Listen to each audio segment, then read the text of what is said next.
Welcome back, class, to the news of 30th May from the newspaper The Hindu. And if you are preparing for any government examination, you can visit our website iosbio.com or exammap.com, or you can contact us on our WhatsApp number. So let's start the video. First topic is National Expert Group on Vaccine Administration.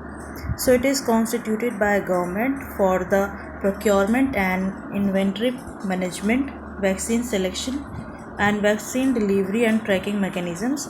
It was set up in August 2020 under the chairmanship of Niti Aayog, and it was to conceptualize a strategy for coronavirus vaccine delivery in India.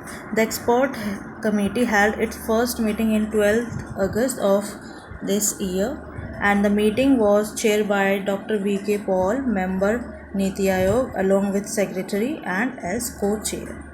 So, National Expert Group on Vaccine Administration for COVID-19, in consultation with state government and relevant stockholders, have prepared and presented a detailed blueprint for vaccine storage, distribution and administration. So, the expert group, in consultation with states, is working actively on vaccine prioritization and distribution of vaccine. Next topic is Prevention of Cruelty to Animals Act. So it prohibits any person from inflicting, causing, or if it is owner permitting unnecessary pain for suffering to be inflicted on any animal.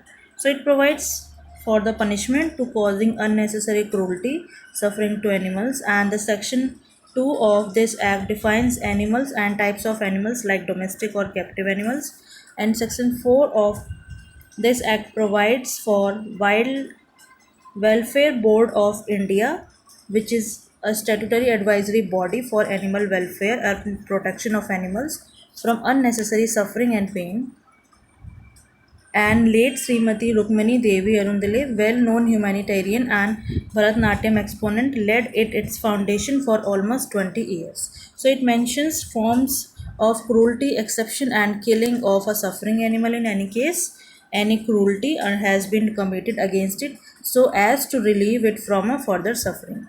It provides the guidelines relating to experimentation or animals for scientific purpose, and an animal cannot be excavated or trained by any person if such a person is unregistered as per provisions of this chapter, and such an animal has been barred from being included in any performance by central government through a notification in the official gazette. Next topic is United Nations Human Rights Council, UNHRC. It is an intergovernmental body within United Nations system and responsible for strengthening the promotion and protection of human rights around the world. So the council was created by United Nations General Assembly in 2006. It replaced former United Nations Commission on Human Rights, and the Office of High Commissioner for Human Rights serves as the Secretariat of Human Rights Council, and the headquarters is in Geneva, Switzerland. And there are 47 United Nations member states which are elected by United Nations General Assembly, and it takes into account the candidate states' contribution to the promotion and protection of human rights as well as their voluntary pledges and commitment in this regard. So the council's membership is based on equitable geographical distribution, and seats are distributed as follows: from African states there are 13 seats, from Asia Pacific state 13 seats, from Latin American and Caribbean states 8 seats, from Western European and other states 7 seats, and from Eastern European states there are 6 seats. So member of council serve for a period of 3 years and are not eligible for immediate re-election after serving 2 consecutive years. Next topic is mangroves. So mangroves are plant communities occurring in the intertidal zones along the coast of tropical and subtropical countries, and mangrove forests perform multiple ecological functions such as production of woody trees, provision of habitat, food, spawning grounds for finfish, shellfish, and provision of habitat for birds and other valuable fauna, and protection of coastlines and excavation of sediment to form new land. So mangrove plants have several unique adaptations that allow them to survive in harsh environment, and they are extremely important to the coastal ecosystems they inhabit. So physically they serve as a buffer between marine and terrestrial communities, and they protect coastline from damaging winds, waves and floods. And mangroves has important role in improving water quality by filtering pollutants and trapping sediments from the land, and they reduce coastal erosion.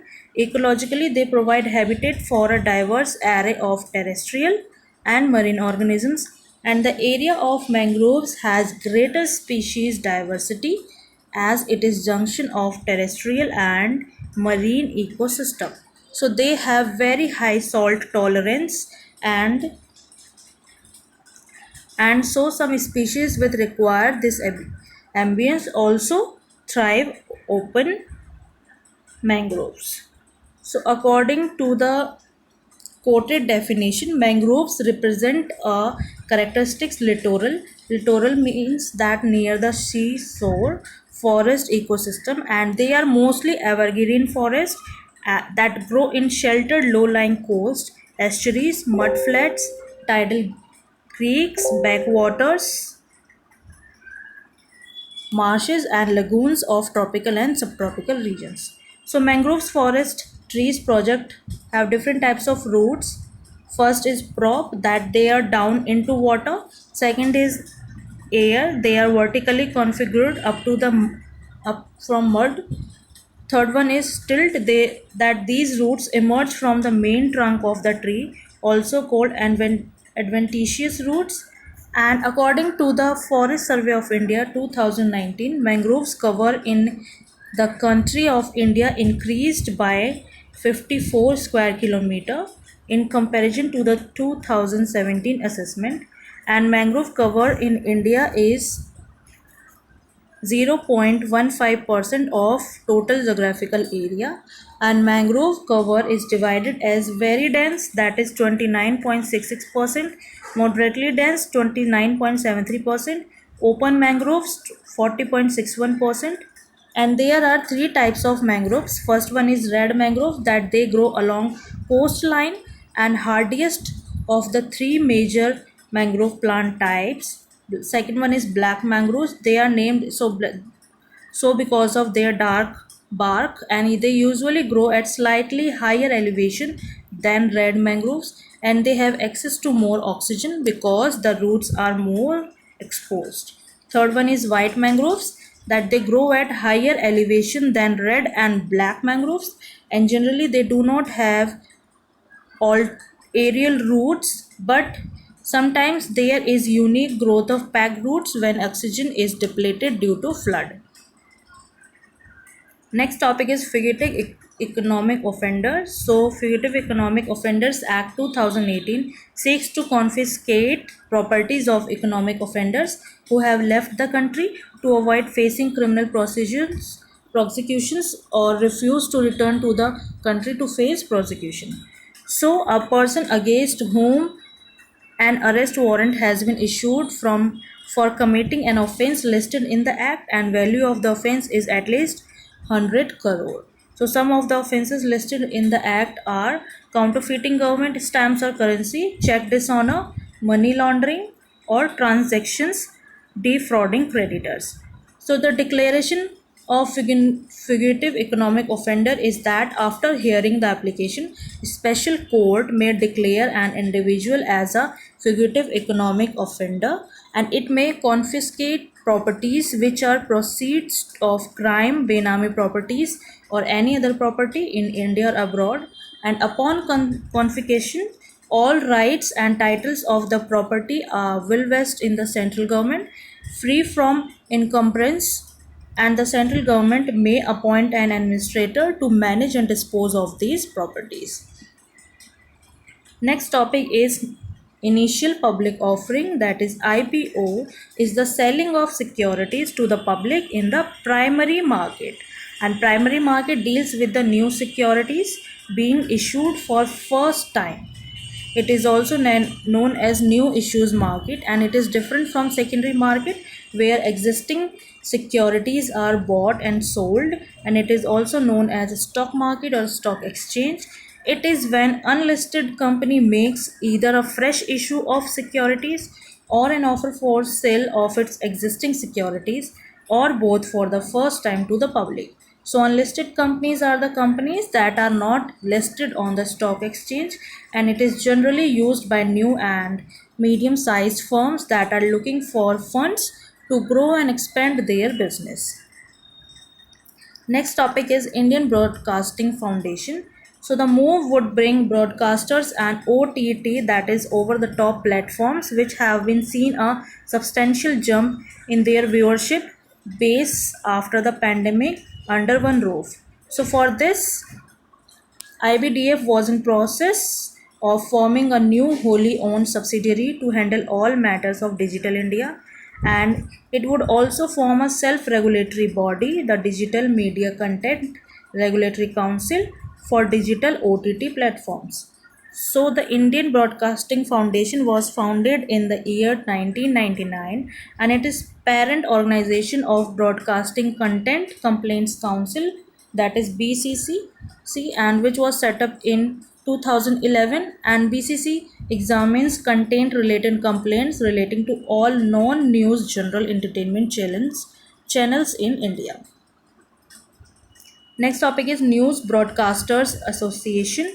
So it represents private television news and current affairs broadcasters, and it is collective voice of news and current affairs broadcasters in India, and organization funded entirely by its members. It has presently 25 leading news and current affairs broadcasters as its members, and it presents a unified and credible voice before government on matters that affect growing industry. Next topic is V.D. Savarkar. He was born on 20th May 1883 in Baghur village near Nasik in Maharashtra, and he founded a secret society called Abhinav Bharat Society, and he went to the United Kingdom and was involved with organizations such as India House and Free India Society, and also involved in the formation of Hindu Mahasabha. He was the president of Hindu Mahasabha from 1937 to 1943, and he wrote a book titled The History of the War of Indian Independence, in which he wrote about the guerrilla warfare tricks used in 1857 Sepoy Mutiny, and he also wrote the book Hindutva, Who is Hindu. So he was arrested in 1909 on the charges of plotting an armed revolt against Morley Minto reforms, and arrested in 1910 for his connection with the revolutionary group India House, and one of the charges on Savarkar was abetment to the murder of Nasik collector Jackson, and second was waging a conspiracy under Indian Penal Code 121A against the King Emperor. Following these two trials, Savarkar was convicted and sentenced to 50 years imprisonment, and also known as Kalapani, and transported in 1911 to cellular jail in the Andaman and Nicobar Islands. And he was not considered by British government as a political prisoner, and died on 26th February 1966 due to fasting on his own wish of death. So about Abhinav Bharat Society, it was a secret society founded by Vinayak Damodar Savarkar and his brother Ganesh Damodar Savarkar in 1904, and founded at Nasik as Mitra Mela. The society was associated with several revolutionaries and political activities, with branches in various parts of India and London. India House, founded by Syamji Kishan Verma in 1905 in London, and open to promote nationalist views among Indian students in London. Free Indian Society was a political organization of Indian students in England committed to obtaining the independence of India from British rule, and initially an intellectual group, it became a revolutionary outfit under its founder leader, Madam Bhikaji Kama.